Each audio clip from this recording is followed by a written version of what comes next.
Good evening! Ayan, sa wakas, thank you Lord.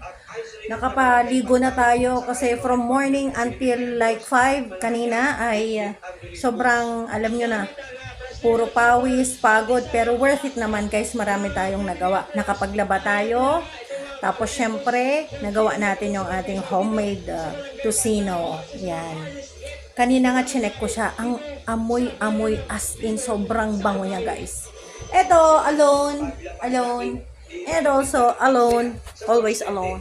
Ayan, relax muna tayo. Ayan, nood tayo ng balita. Tapos mamaya-maya, buksan natin itong Christmas tree. Meron din pala sa labas guys. May nilagay kami doon sa labas. Na Christmas light. Lahat ng mga ano doon, bakal doon. Ayan. Tapos nagsesend tayo dyan, oh.